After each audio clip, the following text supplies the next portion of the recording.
Well,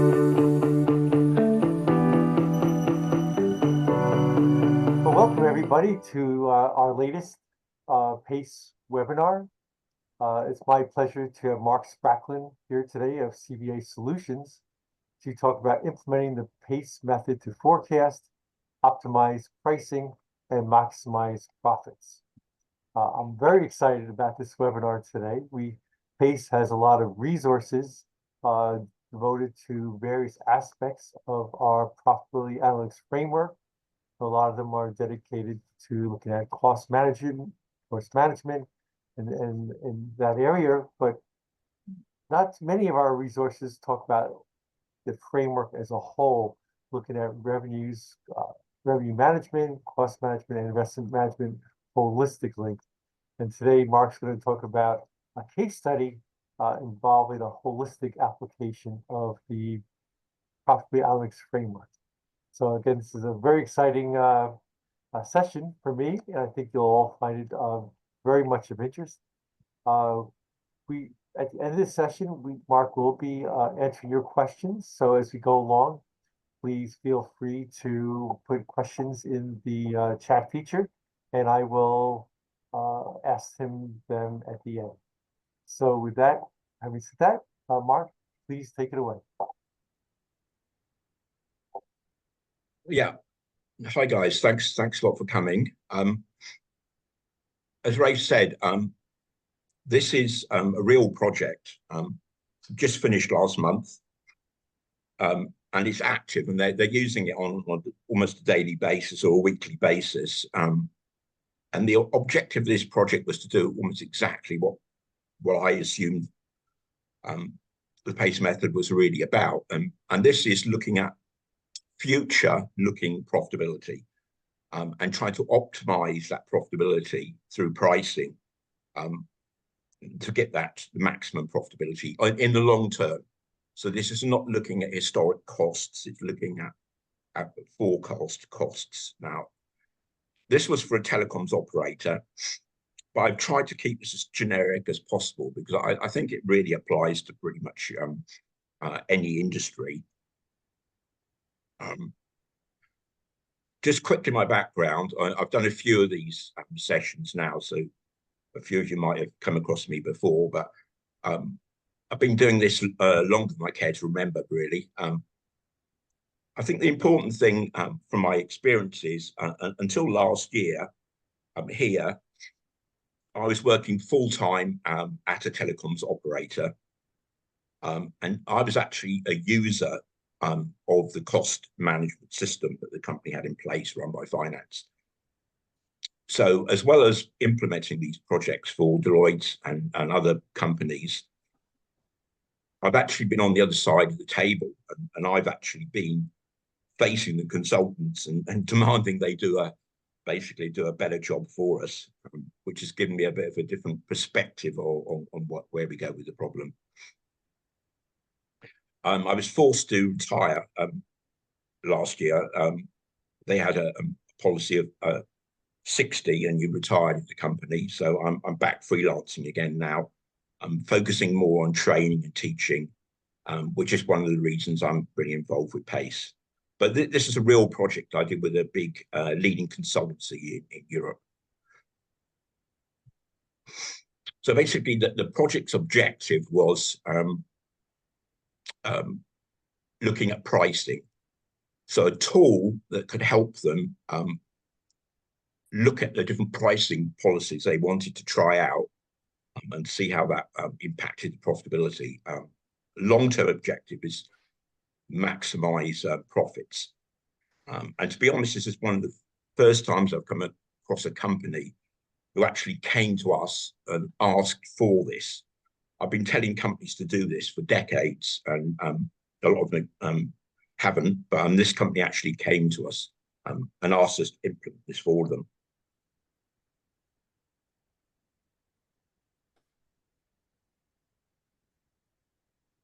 So what they wanted to do, they wanted a tool that basically was like a what-if tool that would allow them to change prices, volumes, cost drivers, and importantly, investments and then see what the results of those would impact on the profitability almost in real time. And this was a real challenge because a lot of these costing models that we've got, the ones I had as a user, often if I wanted to change, it would take the consultants like a month to make a change to the costing model and give me the results. And these guys wanted the results as close to real time as possible.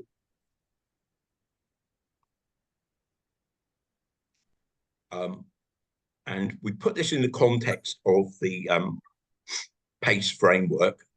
And I'm going to show you two slides here. I don't want to confuse people, but this is the latest framework slide. But I felt for this presentation, the slightly older one was easy to explain. So if I just go to the slightly older one, this one has got basically in 3 steps as opposed to the newer one, which is like a matrix. And this is more how we actually implemented the project. So first of all, we did the strategy, which was just high level. Then we built the operational models, and then we built the reporting. So I'm going to go through these slides in these 3 steps, 9 components, but 3 steps, and explain how we did each one. So the PACE model basically is these 3 main steps. Strategy, validation, which I think more of is implementing the models, the things that do the calculations, and then the execution, which is how the users use the model to get the results so they can make decisions.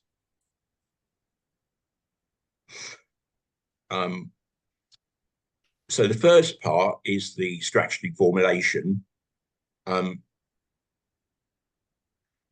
So what do the main strategy formulation? So 3 parts. The first part is the market strategy.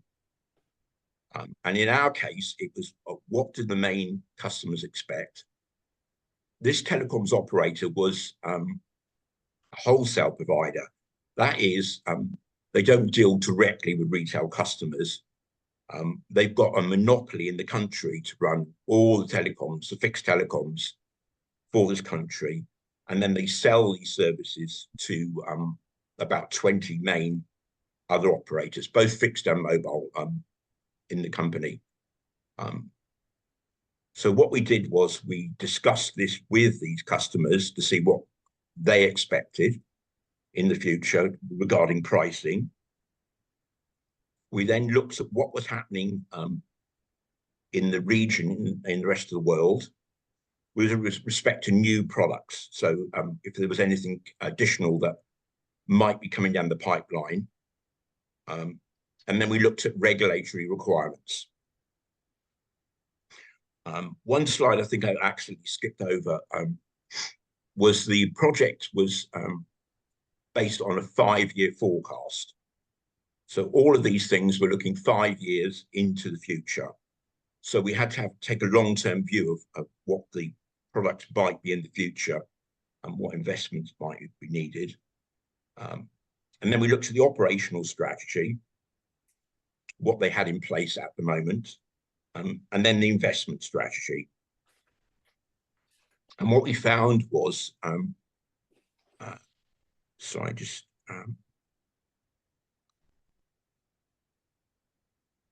right, for the strategy formulation, we didn't need to do any high-level strategy for the company. They'd already made a strategic decision that they were going to base prices based on profitability. What we had to do, though, was really review their strategy in light of the bigger market. So in light of new regulatory rules that might come down the pipeline in the future, when we spoke to the regulator, and what other countries in the region were doing regarding to products. Basically, what they wanted was an external perspective on the strategy that they'd already decisioned. that they've already decided upon.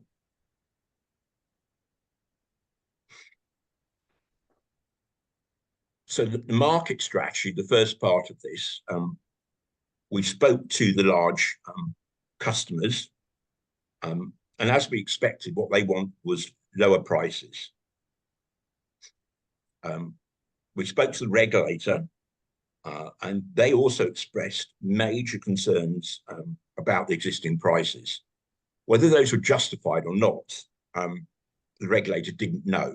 I mean, basically, they just had a feeling the prices were too high, and they were planning to do a benchmarking with similar countries to compare those prices. As a result of this, we conducted an extensive benchmarking study of similar companies around the world to see what prices those companies might be selling their services at. As I said, the company had a monopoly in the country, so there was nothing in the country we could actually compare it to. So we went to other countries that had similar sort of setups. And what we found with some of these is they actually had new products that their strategy had not considered, which impacts the investment strategy. Now, the benchmarking showed us some interesting results. We benchmarked about 10 countries. And what we found with benchmarking, and this is quite common with benchmarking, is that the cost bases vary by massive amounts in different parts of the world, depending on the cost base, the terrain, those sort of things. So it's very difficult to see any real comparison between the different prices. So what we did is we normalized them. So what we did is we took the most common product across all the operators, which is normally the most largest volume sold, and we took the highest, the best product they sold, and then we normalized all those. So that basically, the most common product, we put it all to the same price, and then we adjusted down the higher speeds to see how they compared. And if you can see from the graph on the right, most of the countries were very, very similar, ranging from Singapore to New Zealand, very, very similar. The exception, though, was British Telecom, and there was a good reason for that. When we compared this to our operator, they were off this chart completely. So the concerns that the regulator raised were justified, we thought, because of their pricing.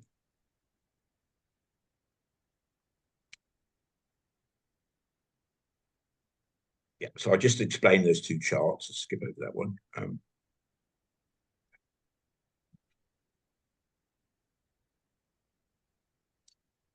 So the market strategy, we found good cause for concern over the current prices. The next part of the strategy review was the operational strategy. And the operational part is mainly the costs, and the costs are mainly staff. And we found no real concerns here. They had a very well prepared forecast for the 5 years.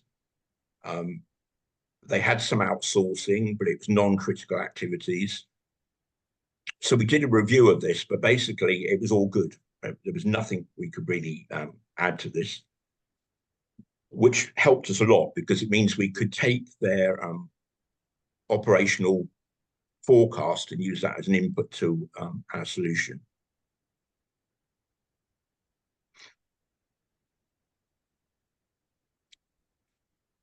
And then the third part of the strategic review was the investment strategy.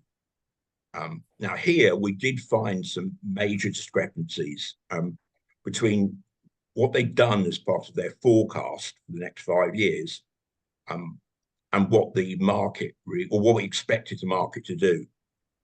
So by doing the market review, we identified newer, faster services that are likely to be needed in the future. Other similar operators around the world were offering these services, but they hadn't considered this investment in their forecasting. And there was one massive spanner thrown in by the regulator. And the regulator intended to increase the coverage requirements as part of their license. And anyone who's done anything with telecoms will know that increasing coverage gets more and more expensive as you get to smaller and smaller percentages of the coverage. So the last 5% of the customers to get broadband coverage to is extremely expensive because they're in the rural areas, remote areas, and generally unprofitable, which is why they haven't been covered before. But this wasn't optional. It was part of the requirements of their license. So this was a large, unexpected investment that had to be made.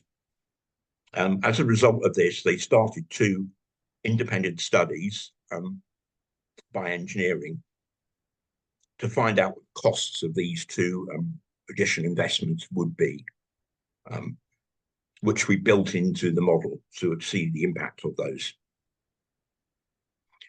So that was the strategic review, and it took about 4 weeks. It wasn't particularly difficult because they had most of the data prepared for us.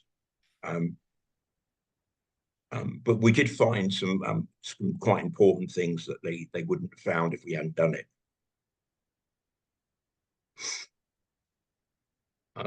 Sorry, I'm rushing a bit here. Is there any questions here, or I'll go on to the next step?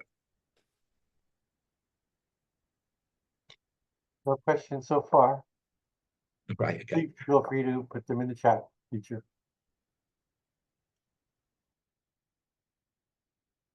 Oh, sorry, there was one more on the investment strategy. Yeah,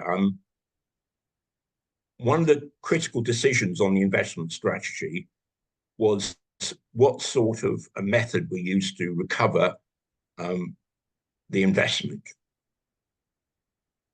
Now, there's the normal flat line accounting, which they were using, which is the standard way of doing recovery of the investments for your market reporting, so your net margin.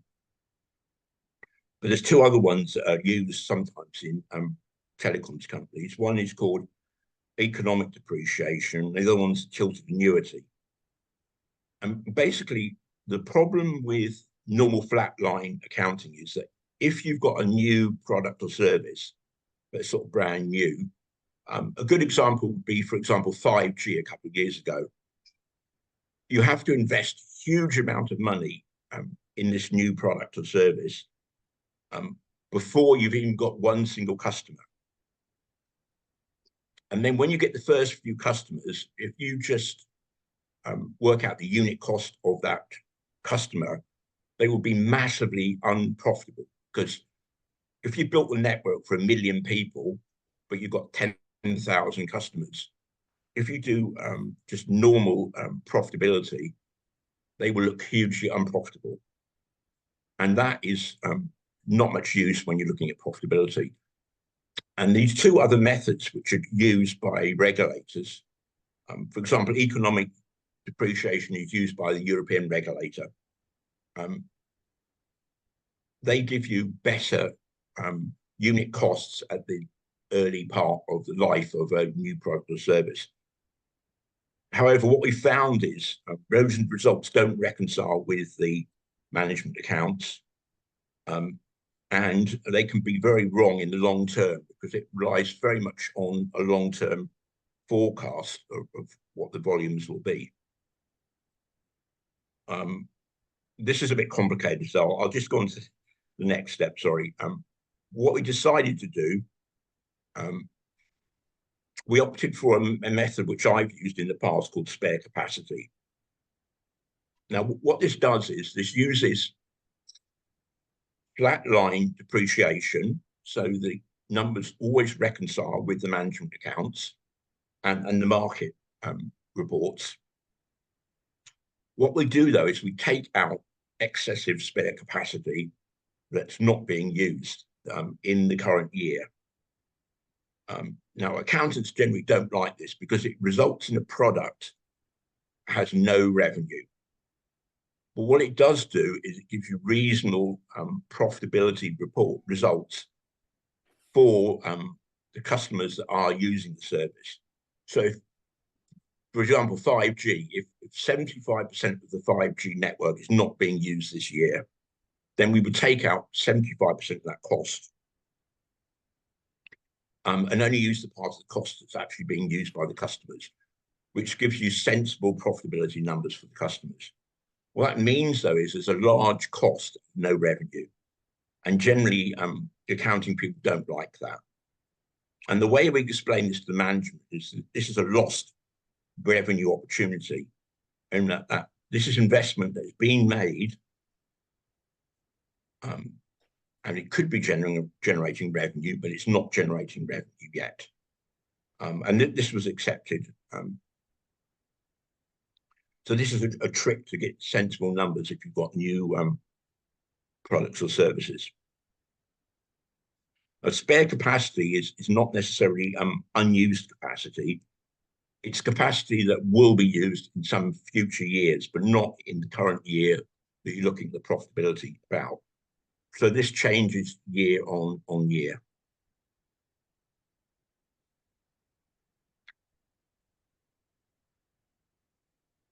So the next part then is the more interesting part. This is the operational model. This is a high level view of the model we implemented. Now the inputs basically were the investments. So this is the investments they're going to be making over the next 5 years.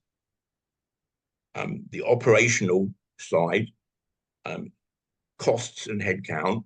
In this case, we didn't do carbon, but if we were doing environmental reporting, it would be carbon as well.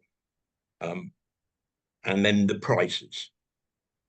So how we're going to price things in the future. Then the validation model, which I'm going to come on to the detail in a minute. We've got 3 models here. One that models the investments, one that models the operational costs, which is very similar to a traditional activity-based costing type model, and then one that models the revenues. And these 3 combine to give us the profitability.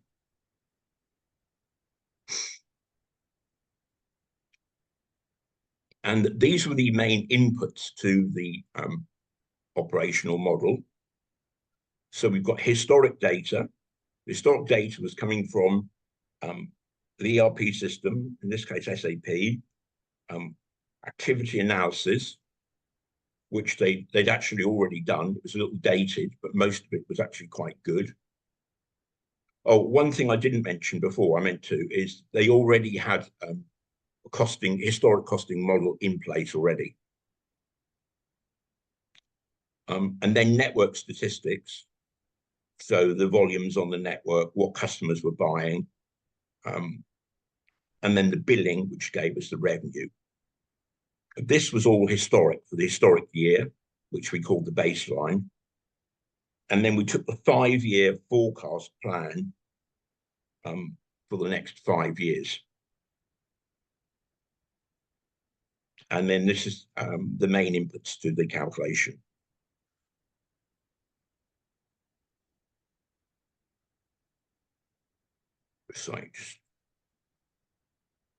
So the strategy validation part of, so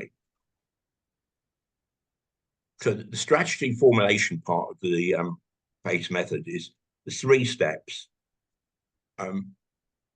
Traditionally, most people, strangely, have only seemed to have done one, which is the operational model, which is your traditional historic costing model. But there's actually 3 models. One is a revenue model. This is often overlooked. I'm not sure why, because it can be as complicated as a cost model. Now, in telecoms, like in many other industries, most things are sold in bundles. So you sell a bundle of voice, data, and SMS. And then this needs to be split across the different products and services that you're costing. So in this case, it would be different voice services like national calls, international calls, mobile data, and SMS. But doing these calculations can be quite complicated. And most companies do not have this data readily available. Then there's the operational model, which is your traditional costing model. And then there's the investment model. Now, again, the investment model often seems to be overlooked. I think it's because a lot of operational models are just historic costs. And if you've got historic costs, you can take the data directly out of your trial balance from your ERP systems. But you can't do that with forecast models. The main difference between forecast model and historic model is the forecast model forecasts operational costs like OPEX in a similar way to historic costs. The costs of the staff, costs of the buildings, power. But the investment model is completely different from you normally have in your historic trial balance. The investment model is your gross book value of your future investments. And those investments need to be recovered over the future years of your products and services. And this is where the different depreciation policies come in. And most existing software tools don't do this very well. Most of the existing software tools, they basically model 1 year, like this year or last year. And it's just 1 year. The investment model is over multiple years. Now, if you've got historic investments and future investments, those might be recovered over 20 years, 10, 20 years. So that model needs to cover many, many years. And most software tools just aren't able to do that very well.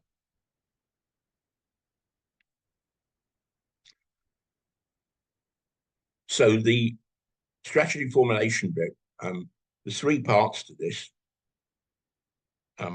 There's the revenue model, like I said, the operational model and the investment model. And the first one is the revenue model.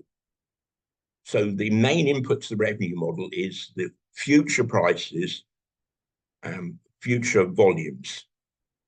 And from that, we can get the revenue. Now, in this project, the main variable that they've been using the tool for is to actually vary the prices and volumes to see how the profitability will change in the future.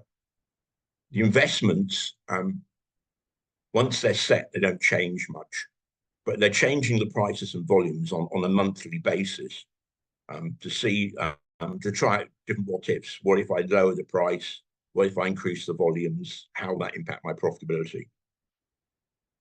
Now, there is a relationship between these two, and we did try building this in the first version of the tool, and this is called the price elasticity of demand.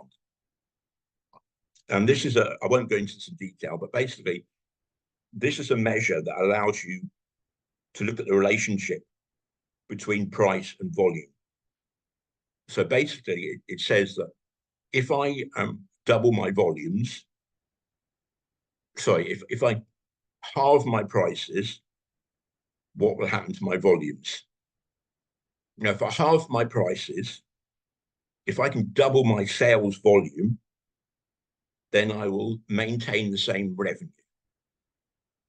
And the price elasticity of 1 basically says that the revenues will stay unchanged. Now, of course, if I double my volumes, my costs will go up. So even if the price elasticity is 1, that is, my revenues stay unchanged, my costs will not stay the same, they will change. But in this project, we weren't able to get this measure. They just weren't in a position to actually give it to us. So we had to use the experience, basically, of the commercial team to give us this variable. So if we reduce the prices how much will the volumes go up? So I can see there's a question come up here.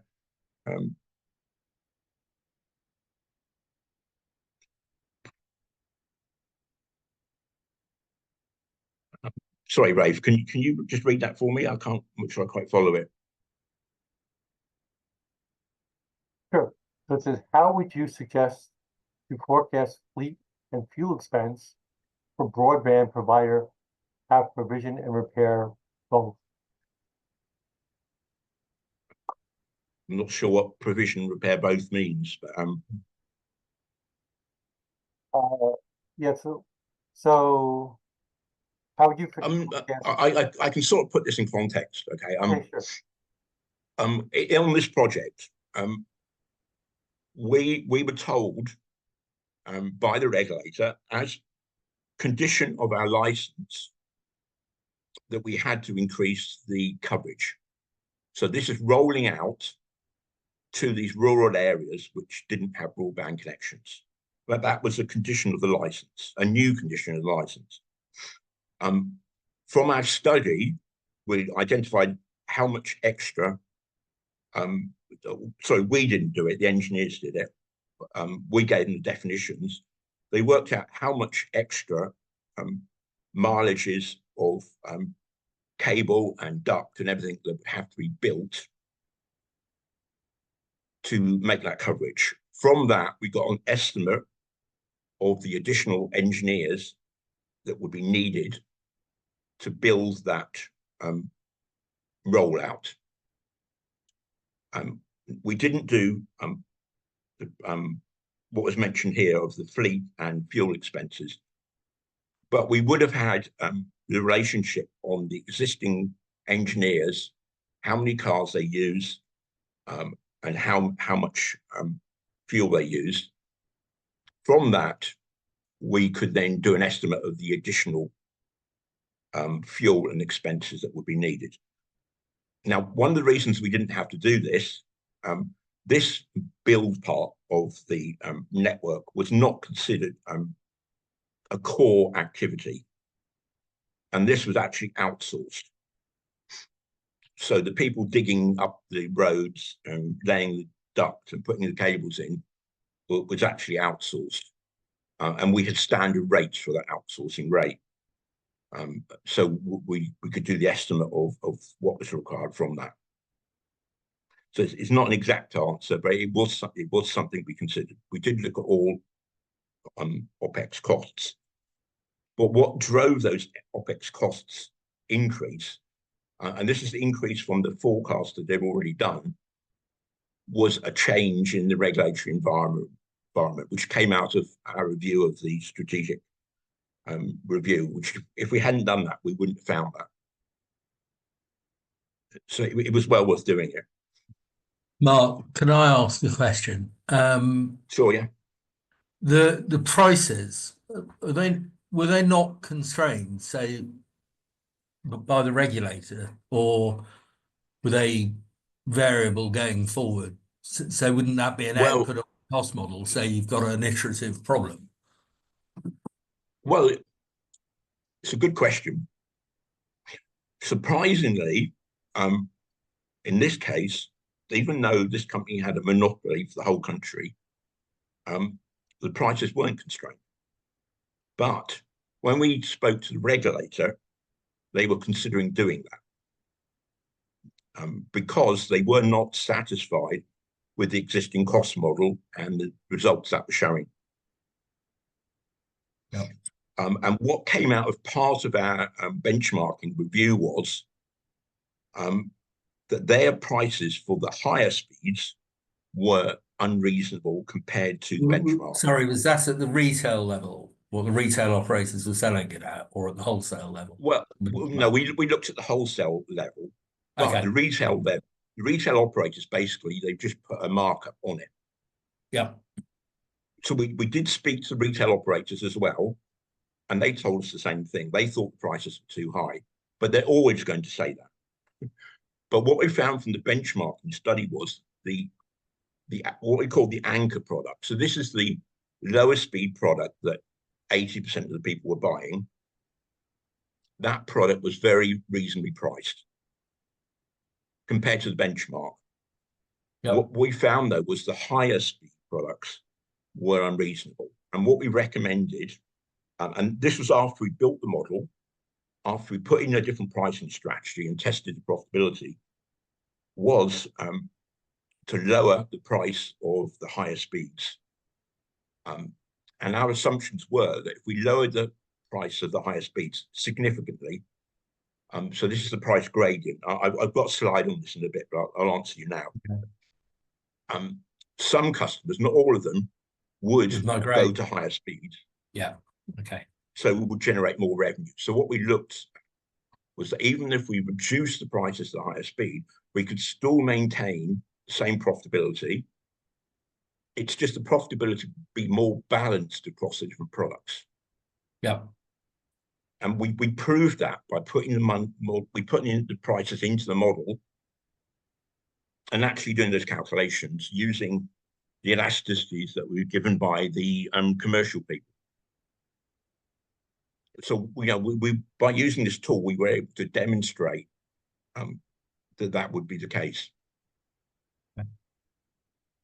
So it did work. I think the tool is actually it's working quite well. We just think about these things. Let me carry on. Any more questions, please just interrupt me. Because I think a lot of this applies to any industry, to be honest.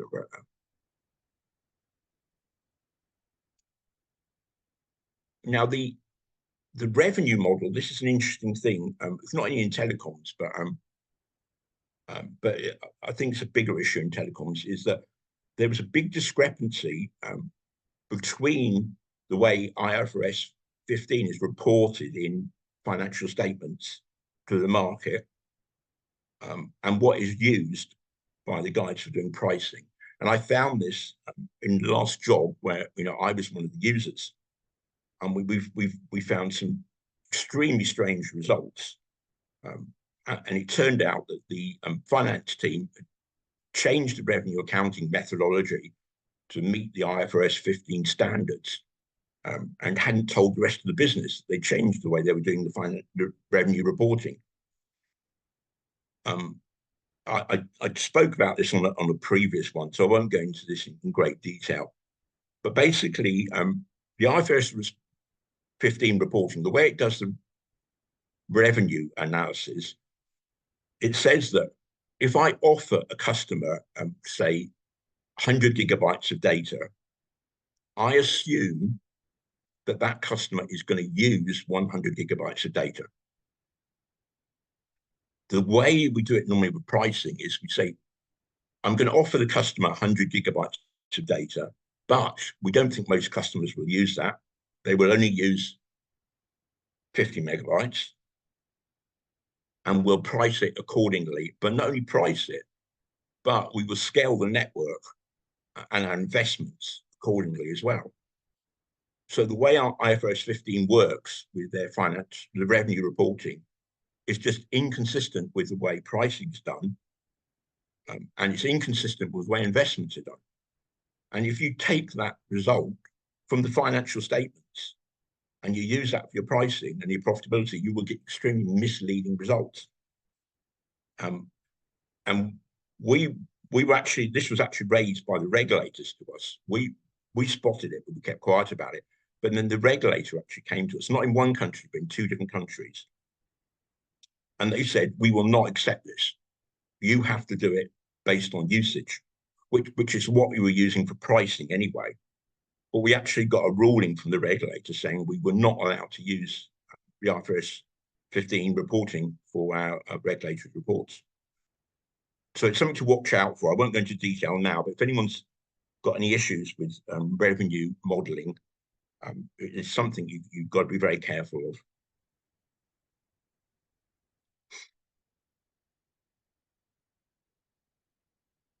Oh yeah, I'm sorry. I mentioned here. We've done this on a previous slide, but the way this calculation is done, just at a high level, is we take the value of the services. So if we've got 100 gigabytes of data, I say, well, I sell a 10 gigabyte increment of data for $10. Therefore, 100 gigabytes is worth $100. And I do the same for all the products and services in the bundle. And then I add up all those values, and that gives me a total value for the bundle. And then we split that accordingly across the products and services. And historically, this was called value-based accounting. We've been doing this for 20 years. It's not nothing new. The difference with the IFRS method is it uses the offered volume, not the actual used volume, which is what's been historically done. But the method for the both of them of doing the value accounting is exactly the same. But it does need a model to do it, or you can do it in Excel, but it can get very complicated. But it doesn't need a standalone model to do it, really. And it could be as complicated as cost model. This is a little diagram of how it works. Again, we're running out of time, so I won't go into detail on this, but the slides will be available if anyone wants, or this is recorded so you can look at it yourselves. And then we came on to the traditional model, the cost model. Now, they had an existing cost model, which we reviewed, and to be honest, it was quite good. But this was a historic model, and it was built last year or the year before. But we were looking at the future, and what we did identify some quite big differences between what we needed in the future and what they had in the past. Now, what I did here, and I recommend this to anyone who's doing this sort of forecasting model, is what we did first of all was we migrated the existing cost model as is, no changes, so that we can reconcile our results, the cost model. We then made all the changes needed for our forecast model. This is like a get out of jail free card for us, because when we did find problems, we just said, oh, that was there in your old model, and we'll correct it for you. So it actually made us look quite good by doing this. But I've done projects before, and the existing operator I work for full time, they did some projects like this where they said, oh, we haven't got time to migrate the existing model, we'll just update it. And then we couldn't reconcile any of the results, and we spent months trying to explain why one model was different than the other model.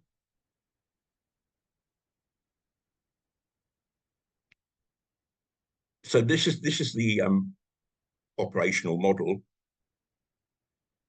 Now it's very much like a traditional cost model that everyone's done forever. So we took the historic assets and costs and we put them through 3 stages: the resources, the activities, and the cost objects, to get the results. The main difference between this project and the historic projects I've done before is the forecast. So these types of allegations, you cannot use them for the investment model. So we had to first of all build an investment model to split those investments across the different years.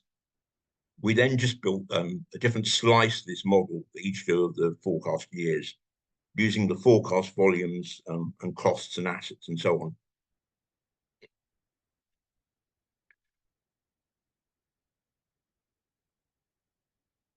This is a slightly more detailed view of how this worked. I won't go into the detail here. I'll just show you the actual model or the actual steps. These are all the actual steps. So you can see here it's quite a complicated model, about 10 steps, lots of different components analyzed, from your IT to your vehicles to your different platforms and so on. We didn't build this from scratch. Basically, we took the existing model, we reviewed each one of the allocations, and then where we needed to, we collected new data or updated data. For example, we redid the activity surveys, we changed some of the drivers and so on. But the objective was not to reinvent the wheel. It was basically to try and improve the wheel.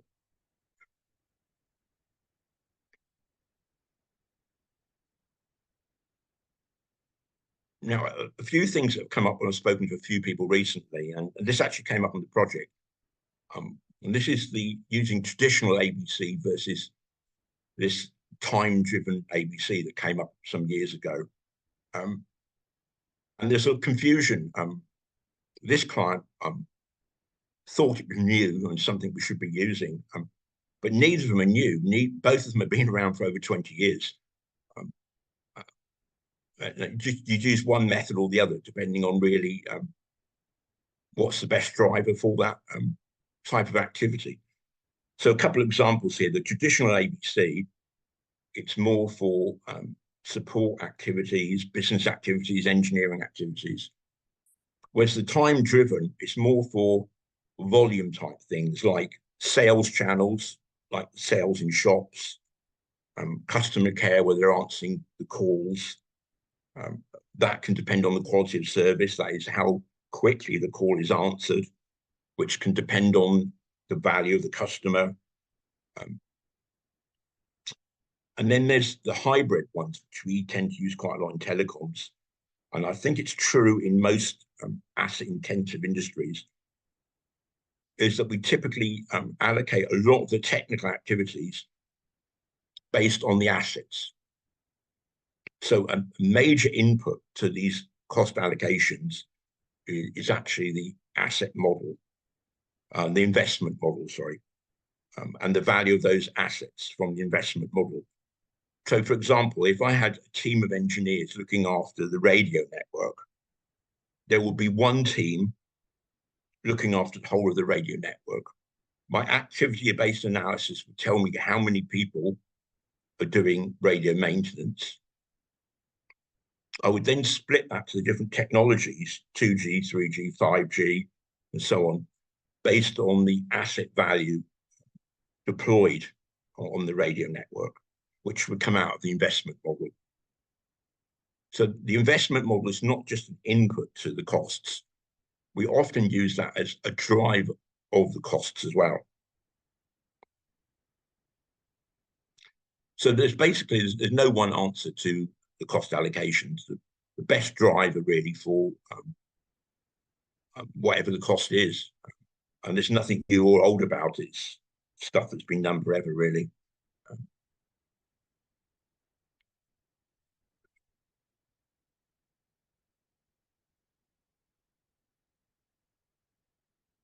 So the investment model, like I said several times, this is critical. I think the most critical thing.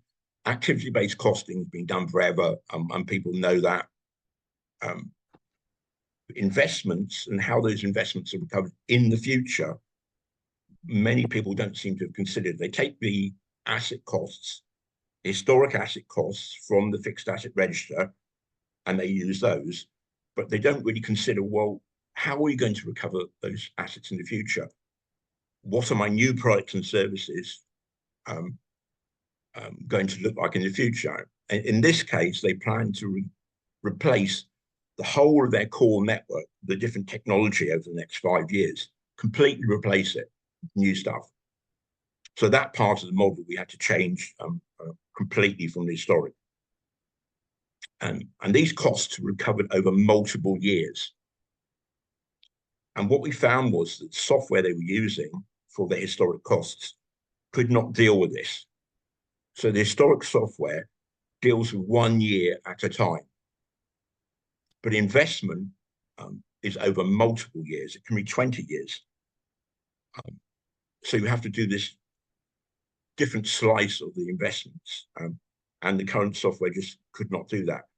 Often this is done externally in Excel models, and then it's input to the existing software. But we couldn't afford to do that because our remit was to give them a real-time or close to real-time answers as possible. So they wanted to add a new investment, say next year, and they want to see what the profitability of that investment will be in 5 years' time. And they want to see it within a minute. They couldn't wait for someone to do a model in Excel, load up the costing software, get reports, produce the answers. They want to see it almost in real time. And this was the biggest challenge we had, actually integrating these three components.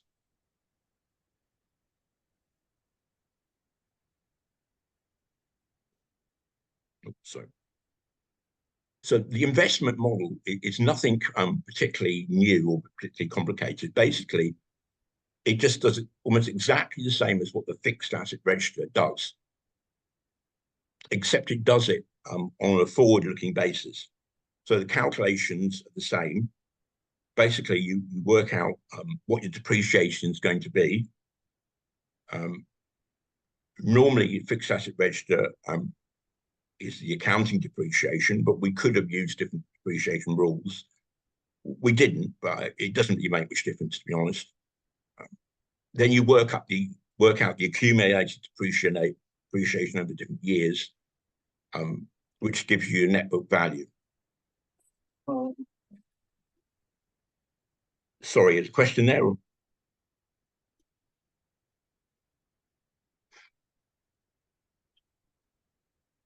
Okay. Now, one of the important things here is this model gives you your depreciation, which is, equivalent of your historic type depreciation. What it also gives you is the average net book value. Now, in telecoms and also in some other industries like utilities, one of the critical things we have to report on to the regulator is the cost of capital. So we have the traditional costs that you have in your normal management accounting, your depreciation, but we have to work out what the cost of the capital is. Now, we call that cost plus. But basically, we take the net book value and we multiply that by what's called the working average cost of capital. And this is a fair return on investment. And this was mentioned by someone a bit earlier. What you normally have in a wholesale environment, telecoms, is that, same in utilities, you're allowed to recover all your costs and you're allowed to cover your cost of capital, which we call cost plus. And basically, your cost of capital is your profit. And that's what sets the wholesale prices. And what the cost of capital is meant to do is meant to reward the investors for that investment. So that it says that if you invest $1 billion in this company, you will get typically a 10% return on that investment per year. And that's what we think is a fair investment. We think 50% return on that investment is unreasonable, and you're not allowed to do that. And this is a fixed return on investment. Now, why this is quite important, why I think other industries should use this, is that if your profitability is below the cost plus the cost of capital, then basically, what is the point of investing in the company? If you left that money in the bank, you would get a better return on investment. So it's actually, I think, a very good measure in any industry, but it's been used forever in telecoms, basically to calculate this pseudo profit for services. So I explained this a bit here. I just said it in words, but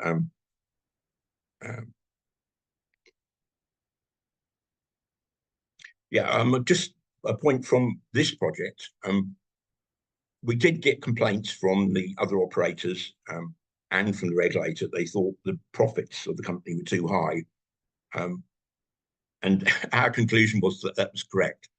Actually, their profitability was quite a bit above the cost of capital, which was a risk of the business, because the regulator could, if they wanted, say your profits are unreasonable and we're going to regulate you, and you're only allowed to recover your cost of capital, which would have reduced their profitability by quite a bit.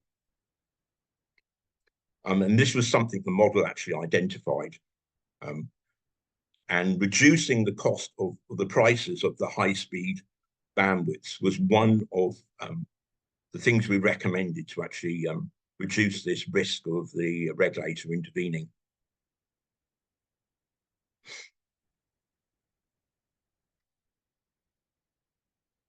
Now, one of the things we do with telecoms is we've got this method, and same thing with other companies, but we've got this thing called accounting separation. Basically, what that does is that separates accounts into ones that are used for the wholesale services and ones that are used for retail services.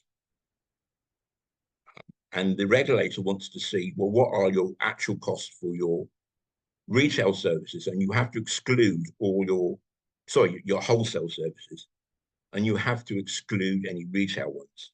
So retail, for example, is the cost of shops, cost of billing, marketing. You have to exclude all of those to get your costs. Now, if you're not willing to do this, or if you're not willing to do it in a suitable way, the regulator can break up the company. And in fact, the company we were doing this work for was a result of this. In their parent company did not do this sufficiently well, and the regulator broke it up. So we were doing the job basically for the wholesale version of BT in this company, in this country. And it's not just this country. This happened in the UK. This happened to British Telecom, a big company. They could not do their cost separation well enough to encourage competition, and the regulator broke the company up into two different companies. So it's quite an important thing to do this right.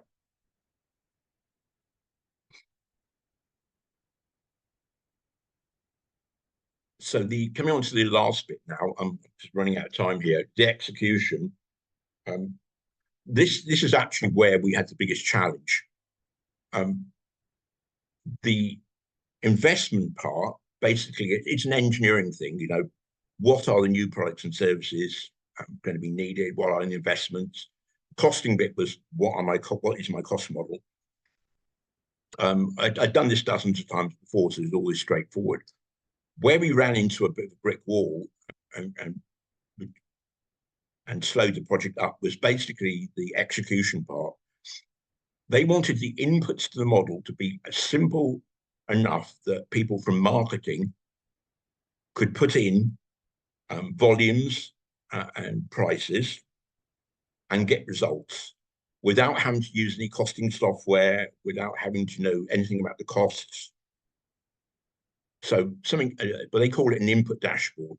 Basically, like an output dashboard you might see in companies that gives you very simple, straightforward results. They wanted an input one where they could just simply type in volumes and prices and get a result within minutes without having to really know much about costs or anything else at all. And that was the real challenge, get something that was acceptable to the marketing guys and was easy enough for them to use.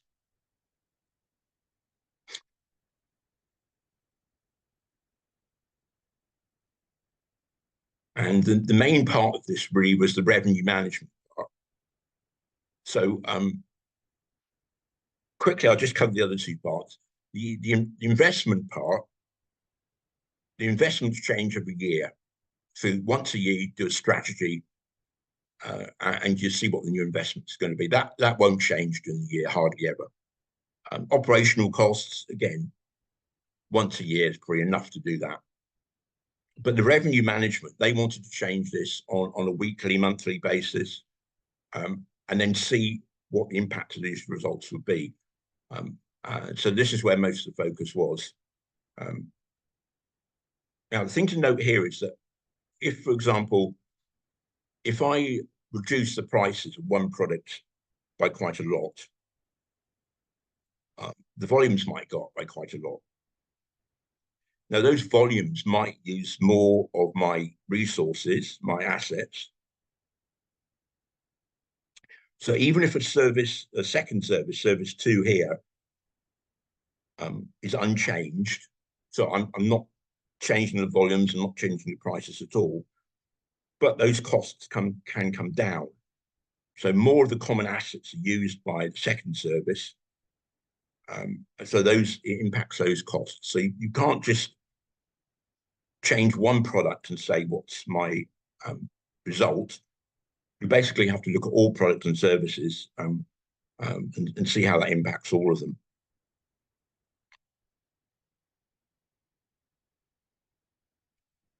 I just mentioned the operational management here. We allowed them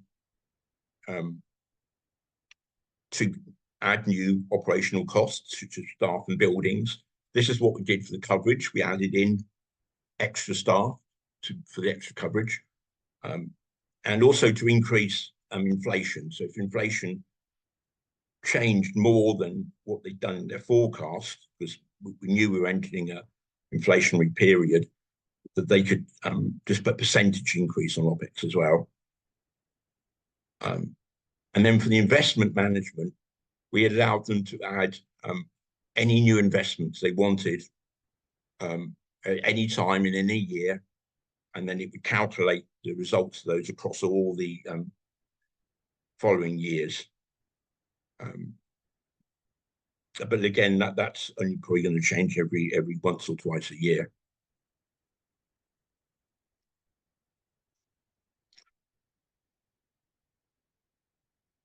So I'm sorry, not many questions, a bit of a rush. It was quite a large thing to get through in an hour because it was a 6-month project. But in summary, the strategy formulation we found quite straightforward. We basically just did an external review of their existing strategy, and we found a few holes in it. Just that external view, I think, is what was needed. The calculation engine, there was no particular issues, but the strategy bit, sorry, the execution part, this is the way the customer wants to interact with the model.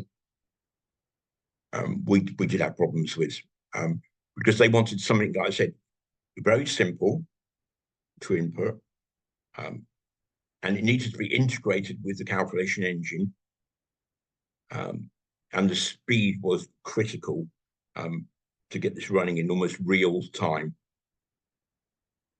And to give you some idea of the sizing, anyone who's done these models before, you might be surprised by this. In the implementation, we had 6 years worth of historical data. 6 years worth of data, 1 historical and 5 forecast. And we had 15 different scenarios which they could compare any results against. So that's equivalent of having 90 traditional cost models. And we had to allow them to make changes to these models and see the results within like a minute doing these what ifs. And that was the biggest challenge we faced. And the results we got were calculating one scenario, which is 6 years worth of data.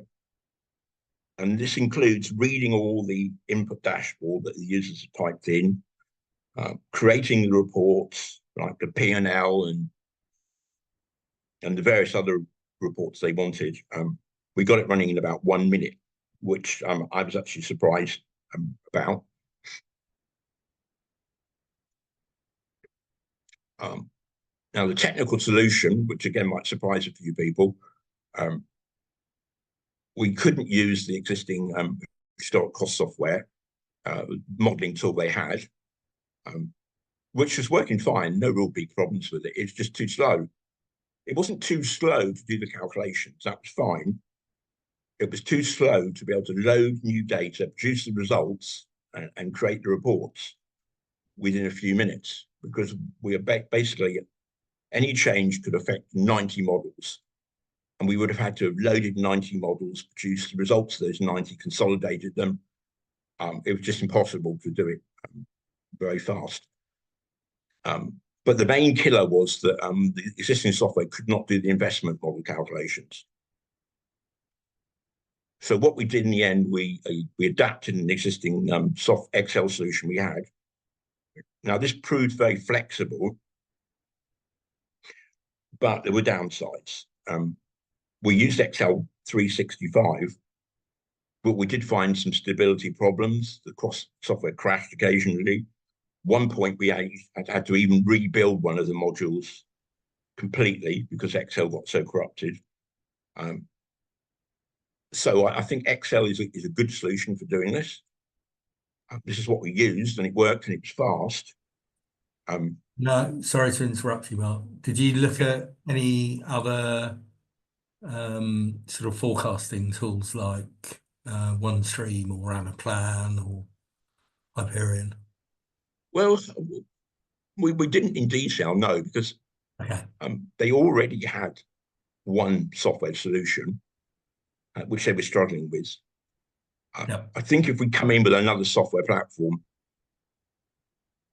I think we might have had had acceptance problems. My preference, honestly, is to have a proper software solution. But we just did not have time.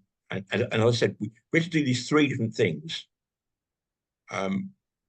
And the investment model, I couldn't find any software particularly that could do this.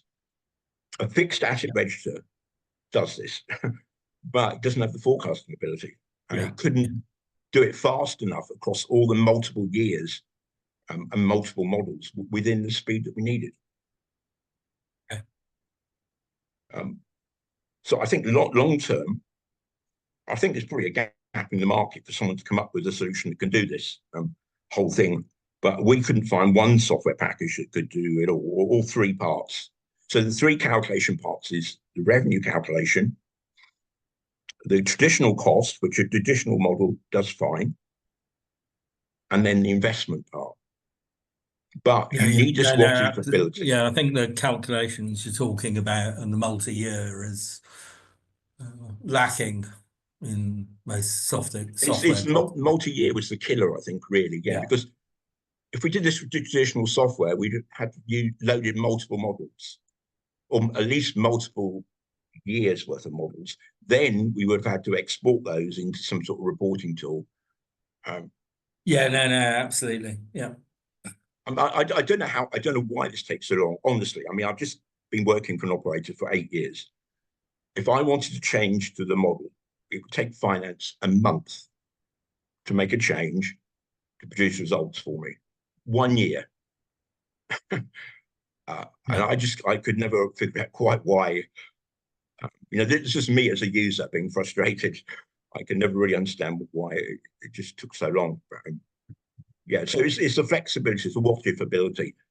And if you're making prices, Rafe, have you seen anything in terms of software tools in the market, in terms of some of the other webinars you're doing and what have you, where complex multi-year forecasting is catered for, just out of interest? No. It's really not something that if anyone else has out there, please shout out. It's really not something that we've explored much, but I'm not aware of any. I think this is very interesting because so many companies are accused of being so short-term oriented, looking at profits for the next quarter, next year, the current quarter, current year. And I mean, it's refreshing to see a company and someone like Mark really focusing on long-term profitability, which is what we theoretically and ideally should be focusing on.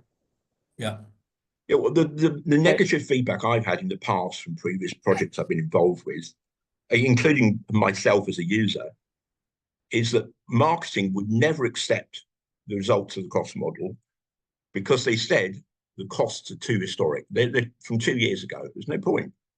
We're pricing things for the future. And that was their main excuse they gave for not using profitability, that the costs were too old. But to do the forecast modeling, you have to solve this multi-year problem. Hey guys, this is Sam Smith from 3C Software. Oh, hi, Sam. Yeah. As a software salesman myself, I'm going to take the opportunity to jump in here and say that we actually have built these multi-year models. So if anybody wants to find out more or learn more about them, please feel free to reach out. You can get our contact info through Rafe or Mark. And we actually are digging into this problem right now with Mark and his consultancy to put together a solution specific for telecoms. But this is something that we do oftentimes for subcontractors and contract manufacturers. People who do a lot of quoting business. Can you contact, it's Max, can you contact me and maybe Mark as well afterwards? Because I have I'm doing the front end of this in a client next week, that wants to look at both cost model and forecasting. So, and they haven't started with software selection, but they're going there very soon. So, this has been useful for me to have a few trigger points to think about. Thank you, Mark. I'm we should talk next week, Max. I'm interested in putting together a solution for them, get down the track. Because this is missing everywhere. I mean, I did a project some years ago where basically I did what Mark's done, building a 5-year forecast in a spreadsheet. It was a pricing model, and there was really nothing out there that I could use except Excel, which is so error prone. Version control issues. Well, I've got one more slide on Excel, I think, here. Yeah, maybe we could just Excel advantages. Yep. It's fast, it's flexible, and so on and so on. The users like it, but disadvantages.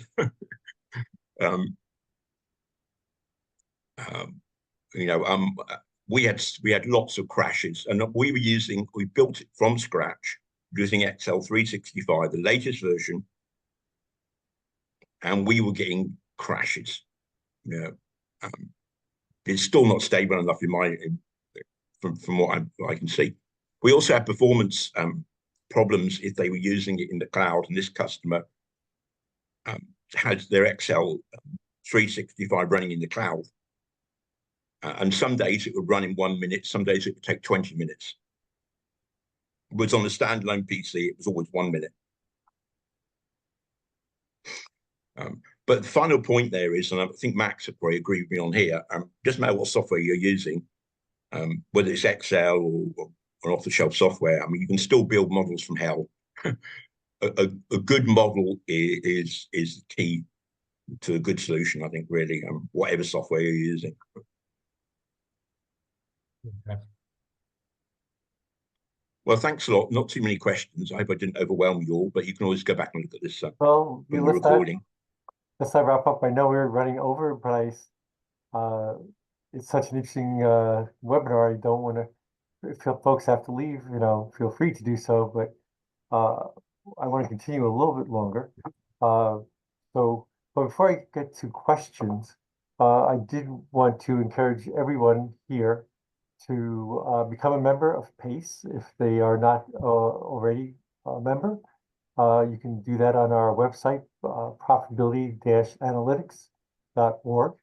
We have a lot of great resources, including this will be posted on our website soon, and it's all free. So again, please become a member of PACE, join our community of folks interested in enhancing organizational profitability, especially using our profitability analytics framework. And Mark, this is just such an amazing case study of application of that framework. And there's some from strategy formulation, validation, and execution, looking at revenue management, cost management, and investment management holistically, which so many companies fail to do. There was one question from someone who said that it was a great presentation, and will attendees be able to get the slides? So, Mark, will you be able to make the slides available? Yeah, of course, yeah. Okay. I mean, the recording's there anyway, but yeah, we can distribute the slides, no problem, okay. Yeah. Okay, great. And I'm happy to take any questions offline as well, because like I said, we've only just finished this, and it's a real project, and they're using it quite quite aggressively now, I believe, and it's working quite well. So That's great. Hopefully we'll it's have a very forward-looking company, which is quite refreshing. Sorry, one further question. If the elapsed time was 6 months, what was the kind of project effort? Just out of Oh, curiosity. well. Yeah, I'll tell you in private, Max. Okay. No, I'm just trying But to. it was only a small team, basically. About on average about 2 of us. That's all. It wasn't a big team or anything. But the client cooperated very well. They did a lot of the data collection, the validation, and then the training took about a month as well. And the main girl we trained up, and the marketing guys, they'd never used the costing model. They'd never done costing before, ever. Right? So, and they're the people using it now, and they're comfortable using it. So, I mean, the training took a month and a half. So a good segue question is, what was the biggest lesson that you learned from implementing the model? So the biggest lesson learned, and I guess the other side is caveats on what to avoid. Yeah, well, actually, it sounds stupid, but the biggest hiccup, like I said at the end, was not the calculations. We predicted all of that. We knew we'd need to calculate the investments. We do the forecasts, done it before. Creating a user-friendly input dashboard that was suitable for non-costing modeling people for marketing, and that proved quite a challenge. We built that in Excel. I think even if we were using a software tool, maybe Excel might be the best interface. But basically, the dashboard allowed them to put in their own calculations. So they could take a price, multiply it by a number. They didn't have to do offline workbooks to calculate their numbers and things. The input dashboard allowed them to do all the sort of calculations that they might have done on a bit of paper or something. That's what took longer, actually, getting that working smoothly than doing the hard calculations. So the follow-up question is, in so many of our organizations, folks are so used to working in their silos, right? Finance and accounting are so focused on cost measurement, and the commercial or marketing team are, as you just said, not really familiar with costing, and perhaps rarely talk to finance and accounting. And of course, there's all the operational and technical folks involved or not involved as well. And how do you bridge the gaps between these silos, and really where do you start a project like this to create this culture where there's this cross-functional collaboration? Very difficult. I've done lots of these projects over the years, and we've had support from executives like CFO and the CEO, and they've still failed, basically, because marketing will come back and say the costs are too historic. In this case, it was mainly pushed by the CFO, but we had the support of the CEO, and they were told that any future prices, they had to look at the profitability. So we didn't come in from a strategic point of view and say, look, you guys need to do this. They came to us, or rather they came to the market, and our consortium just happened to win the bid. But we came very close to failing as well, because to get this running in almost real time, that they can see the results within a minute or two, was a very big challenge. As I said before, I was a user until recently, and if I wanted an answer like this, it might take them a month. And marketing people are not willing to wait 5 minutes, let alone a month. But it's the marketing guys that have always screwed up these projects before. Best will in the world from finance director. If marketing won't accept it, it doesn't run, because they're the guys who set the prices. That's interesting. So there was a bit of an external incentive in terms of the regulator to really holistically look at what drove the profitability of the organization, and that might be lacking in other industries and could contribute to the lack of cross-functional. Yeah, to be honest, I think that's what shocked them into doing this. And the regulator was threatening to put price controls on top of them. So they haven't done this yet. Potentially, they could use this as a defense to stop the regulator putting price controls on top of them. At least they can model these different pricing scenarios and try and get into a better state before the regulator comes down hard on them. And then another question is, when organizations implement any type of project, right? There's a question of how long it is to they see benefits, right? And if it's a long time, then interest starts to wane. So did this organization see immediate benefits, or do they have an idea of how long it will take to see those? Well, it's hard to know, really. Again, it's very difficult to measure these things. How do you know if your pricing's working or not? I've done some of these projects, and I was doing one a couple of years ago. But again, when I was full-time, I was a user. One of the countries I was supporting, they were losing money. I think we had this in one of the previous webinars, and Gary chipped in. And they were losing money. And one of the products was being priced below variable cost.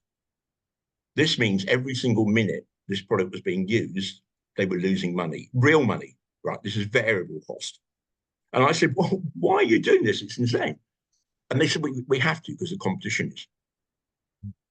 And it's this thing, if you don't measure the profitability, one day you wake up and you find out you're losing money, and you cannot increase prices.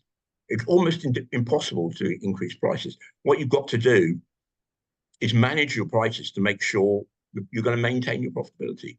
But they always leave it until it's too late. I've forgotten what Gary had a good term for it. I've forgotten what he called it, but basically it's too late. Once you're losing money, you're losing money. You can't do anything really much about it.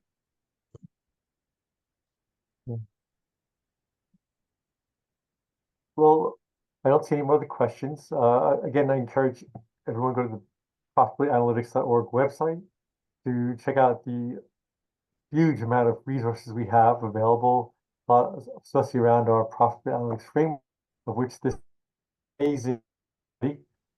Thank you, Mark, and I.